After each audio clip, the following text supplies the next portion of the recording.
নলবাৰীত কৃষক আৰু বিজ্ঞানীৰ মত বিনিময় কাৰ্যসূচী সমন্বয় আৰু জ্ঞানৰ আদান প্ৰদান সুদৃঢ় কৰাৰ উদ্দেশ্যে কৃষি বিভাগৰ বিশেষ পদক্ষেপ কৃষক আৰু কৃষি বিজ্ঞানী তথা বিশেষজ্ঞসকলৰ মাজত সমন্বয় আৰু জ্ঞানৰ আদান প্ৰদান সুদৃঢ় কৰাৰ উদ্দেশ্যে CSS আত্মা 2026-27 অধীনত নলবাৰী জিলাত কৃষক আৰু বিজ্ঞানীৰ মত বিনিময় কাৰ্যসূচী অনুষ্ঠিত হয়।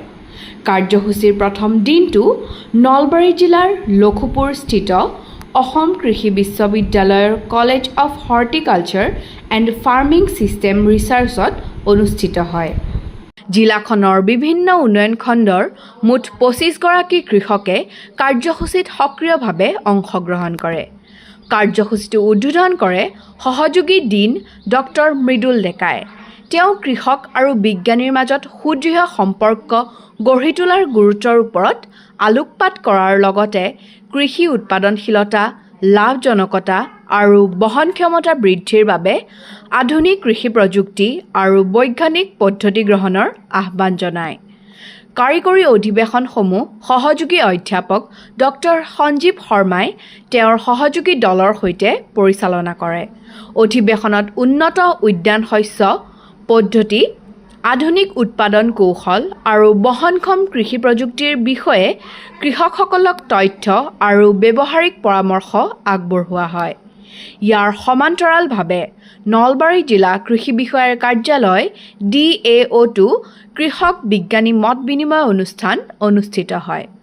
অনুষ্ঠানত নলবাৰী কৃষি বিজ্ঞান কেন্দ্ৰ KVKৰ বিষয়বস্তু বিশেষজ্ঞ উদ্যান শস্যৰ শ্ৰী হোমচেয়াৰ মজুমদাৰ আৰু বিষয়বস্তু বিশেষজ্ঞ মাটি বিজ্ঞানী ডক্টৰ ভূপেন বৈশ্যই কাৰিকৰী অধিৱেশন পৰিচালনা কৰে।